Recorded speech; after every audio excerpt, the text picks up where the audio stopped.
Namaste. Good afternoon to all the viewers. Today I have a very special guest, and she is Miss Nejina, Dr. Nejina, all the way from Canada. Experience. Yes, and she is currently associated with Cambridge as a trainer, and also she is a lecturer at the university in Canada. So you have been training for past many years. Yes. So can you just introduce yourself a bit? Yes. So I'm delighted to be here, and thank you for having me here. I've been associated with the Cambridge board for the past 12 years. It's been a wonderful journey, but I'm currently the program leader for Cambridge Professional Qualifications, and also I'm teaching in Sweden, and I am working with post-colonial studies, and I did my PhD in post-colonial studies as well. But I'm so glad to be part of your school today, just to see how everything is structured, and it's a wonderful opportunity for me. Thank you so much. Now, we would want to focus directly on the topic. Right. We have this Cambridge books and Yes. Cambridge curriculum. Yes. So, what is the beautiful aspect of Cambridge curriculum? Yes. I think that when we were interacting with the teachers today as well, we see that in the classroom space, they are doing a lot, and a lot of things are happening. We have passionate educators who really take care of the learners. What I feel is that sometimes we are a little directionless in the way we are putting in the effort. So how the Cambridge resources help us is that we have a very structured methodology that not only provides scaffolding but breaks down how the classroom should look like. So for me as an educator, what I felt and the difference that the Cambridge resources and curriculum did for me was I was hearing a lot of things in theory, but it helped me visualize what a classroom space looks like. Okay. So I think that was the key takeaway for me. Okay. So, inside Cambridge, Yes. It's believed there is some metacognitive aspect of it. Yes. Can you just give us slight information on it? Yes. So I think the best way to notice it is I can give an anecdote. So, we were having this discussion with a colleague, and she asked me, would you get on a plane if you didn't know the destination?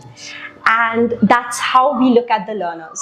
So if they don't know what they are supposed to do, it becomes very difficult for them to be part of the learning process. So what the Cambridge resources incorporate is at every stage they are given opportunities. They can have reflection of where they are going with their learning. So in that way, we have a very clear pathway.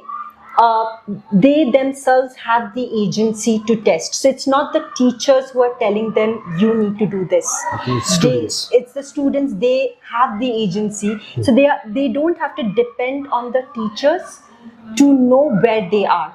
Okay. So they become independent learners as a result of that. That's nice.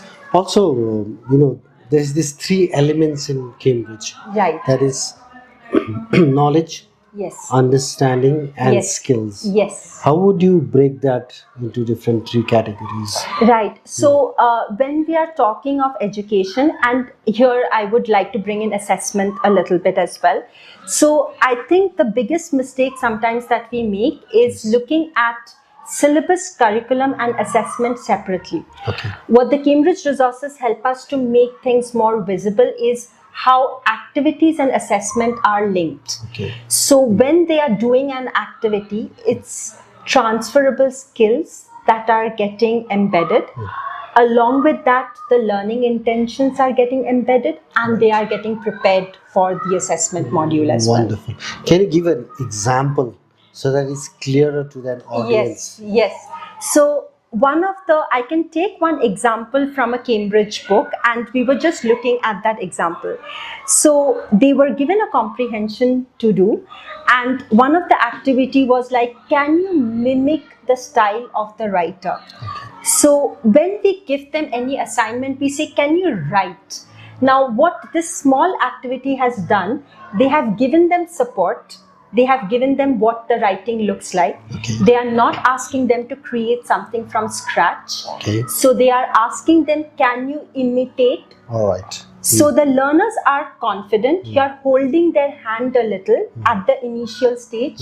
They can use that prompt, do the writing, and then we can slowly take them to the next stage. So what I am to understand is Yes. the clear instruction has to be clear Yes. from the teacher's aspect. Yes. But teachers should know what exactly Yes. the learning objective is. Yes. Isn't it? Yes. And as you rightly pointed out, this is one of the mistakes I would say I also did when I started out on my teaching journey. I would treat everything as a block. So rather than looking at writing and breaking down what I want to achieve, I would just say write or read. Yes. And that's where we are making a mistake. Okay. Because if we are not very specific About it. from the task, what we want to achieve, then our feedback becomes very abstract. So it's more. It goes in a general term. Yes. And Yes. you may not be marking them rightly. Right. Exactly. Because we are just saying, can you write better? Can you read more intensely? So all these feedbacks are very abstract. Exactly. So it creates a vacuum of, Yes. vivid, or not vivid, but in a larger whole where students Yes. tend to not understand, Yes. and teachers have an expectation which they have not clarified to the child. Yes. Yes. Okay, Yes. that sounds good. So, that also links with this thing called, how do you judge success, whether you have actually reached that objective or not? I think the best part about that is the Cambridge books. Okay. Because I feel that when we are given a lot of pedagogies and approaches, Yes. we are expected that you are covering the pedagogy and approaches separately than from what you are teaching. So you have to actively incorporate them. Okay. When we are following the book, especially with the Cambridge Go part as well, what is happening is, as we are going along, active learning is embedded in the units that is covered. As we are following metacognition and the journey of the students, the teachers do not separately have to introduce. Now, again, that doesn't take away the power from the teacher. Okay. They can always contextualize and take the learners, and use it according to their classroom. But I feel that what it really does is that it provides that psychological support that if you want to introduce something, you don't have to depend on your own creative adaptation to the classroom completely from scratch. Wow. Okay, I understand. So, you did mention that active learning. Yes. You had a very, you emphasized what active learning is. Yes. Yes. Can you explain that in a very generic term? Yes, yes. I think the biggest misconception about active learning is if we have activity in the classroom, that's active learning. Okay. But if, for example, as we are conducting that activity, the teacher constantly has to keep on telling the students what to do, that fails to be an active learning experiment. So one of the key definitions of active learning is making the students think hard for themselves. We can have a very quiet classroom, and if the students are engaged independently, that can be a reflection of active learning. So active learning is almost, I can see how the facilitator is like a lighthouse, not hovering over the students, but there when they need them, and the students have a very clear idea of where they need to go. I heard once someone gave me this example. Yes.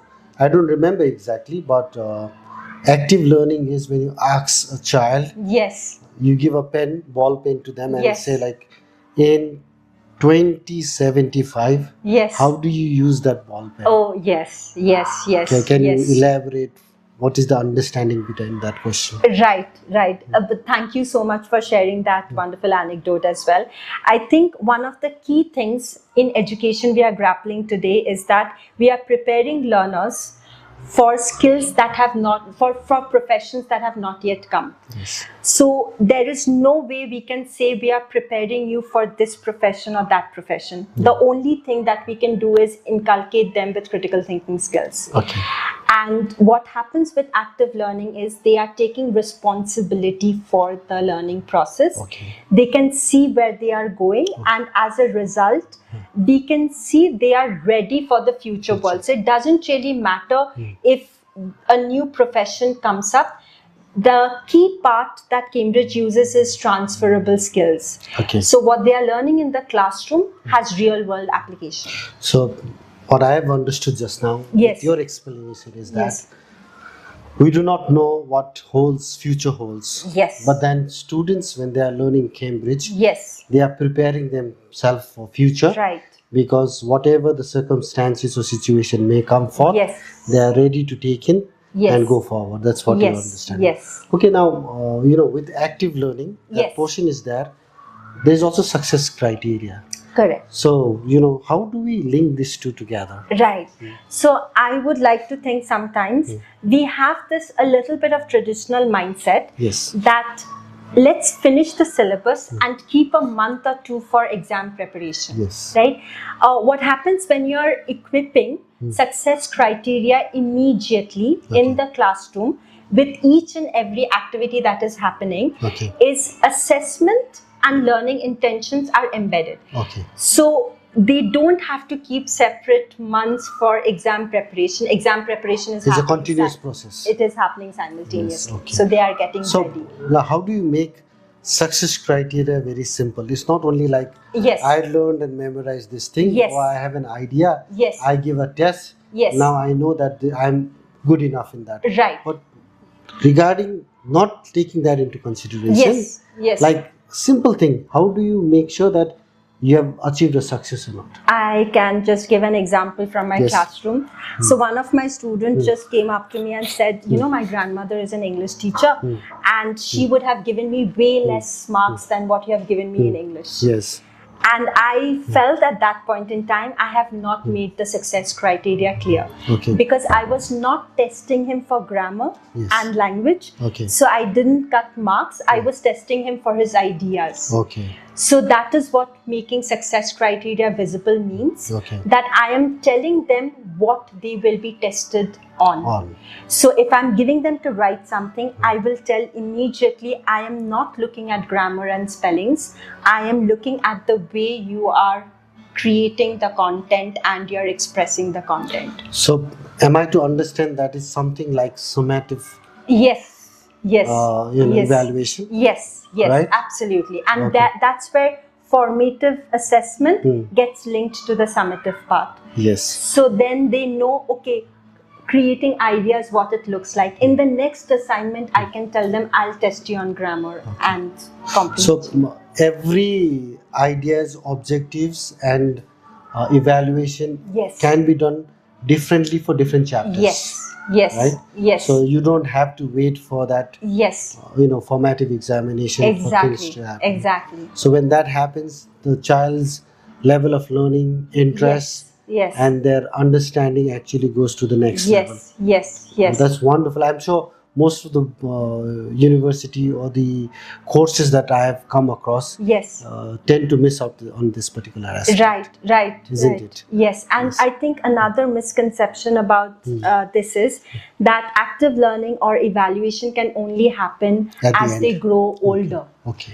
So we had this child who came up to us and said, she was a early year learner, and she said, for me today the sky is red. Okay. And that's evaluation because she didn't say the sky is red for everyone. She Exactly. said for me. All right. She didn't say the sky is red every day. She said today. Today. So Okay. just those words for me and today shows evaluation is happening right from early years. Okay. So this is a misconception that the earlier stages is focus, then we have to go through application, Okay. then evaluation happens at the end. All right. So it's a coherent framework that we are So having. you don't have to get it into a process. No. You can dissect it anywhere. Yes, and yes. learning can happen anywhere, any way Anywhere. you feel like. Yes, only thing is teacher need to understand that particular Yes, aspect, yes, isn't it? yes. So if you do, then I think Cambridge is a really wonderful learning Right, things, right. learning course that actually Yes, helps students yes. in the long run. Yes, Right. yes. Also, like suppose like Cambridge is international curriculum, Right. and we have Nepal has a different curriculum, Sri Right. Lanka has a different curriculum, Yes. India has. Yes. So, do you see anywhere that we can collaborate, Yes. integrate those Yes. curriculum, and can you share something about? Yeah, I think I've been working closely with different curriculums as well. Yeah. And one of the key things that we have identified is the approaches or the methodologies remain the same, Okay. irrespective of any curriculum we are doing. The intention behind every curriculum is the same. So the teachers don't have to feel that sense of stress depending on which curriculum they are doing. Yeah. If they adapt a particular methodology, say for example, if they are adapting the Cambridge curriculum, the Nepal curriculum will simultaneously also benefit from that, because that is also aligned with active learning, metacognition. It's all there. Okay. So once they are introducing this in the classroom, they are not separate entities. Okay. The only part in curriculum differences that happen is at the assessment level. Right. So maybe some curriculum are assessing them more on evaluation. Yes. Some curriculum are assessing them more on application. Okay. So that is something that they are taking up for the board level. But the foundational years, I don't think so the teachers have to stress at all, Stress a lot. Yes. depending on which curriculum, because the methodology and the approaches benefits all the curriculums. There is a great alignment of curriculums that we look at Yeah. in general. So, for example, like if we have to see, what about like in the very simplest term, Yes. what is your understanding on pedagogies? I think one of the biggest understanding about pedagogy that has changed over the years is it has to be visible in the classroom. So we can go on talking about approaches until or unless you adapt it. So we say something, we go through sessions and trainings all the time. If you do not apply what you have learned in any training session within 3 weeks, that knowledge is gone. So for me, pedagogy is what you apply in the classroom. At the end of it, that's all that matters. What is your understanding or feeling if there about the trainings? Is too many trainings too much for the teachers, or like we should focus more on training, Yes. application and result? I think it depends on the stage the schools and the learners are sometimes. Okay. So in the beginning, I feel a little bit more intermittent handholding is required when they are adapting, because I feel that it gives a lot of psychological support to the teachers. Okay. Once they have gone past the foundational stages, I think that's when less training, reflection, application, that's the work part that comes in. Okay, so that's a Or- process Yes. that a teacher or school should apply Yes. to a new teacher. Yes. in Yes. sense. Okay. Yes. And also about core learning, Yes. sharing, Yes. what they did in the classroom. and Right. That also works Right. very Right. much, I guess. Right. Okay, what's your take on the last, whatever you have finished? Yes. Is there anything that I missed out and you would want to say something? I think that one of the things that this is coming from my experience. We are lifelong learners, so I think we can never fully say we understand Yes. any approach or methodology. So every time, every year, actually, I feel if I did this the previous year, my learners would have benefited. So every year I'm learning something, every 6 months I'm learning something. So we can never say we know something. So it's a lifelong process of adapting. Thank you. That's a wonderful note that I believe everyone should take it positively. If you're in this particular field of education, it's important that you never stop learning. Even from yourself, you can learn so much. Yes. All you need to do is reflect, observe, analyze, and see what's not working. Yes. Right? Yes. Most of the solution is with you. That's what I believe. Right? Yes. Yes. So thank you so much, Dr. Najina. I hope we'll meet once again Yes, in near yes, future. yes. Looking Thank you for forward to it. having me here. And just on a small note, you have a wonderful school and you have a wonderful cohort of teachers. So thank you for having Thank you me. so much. Thank you.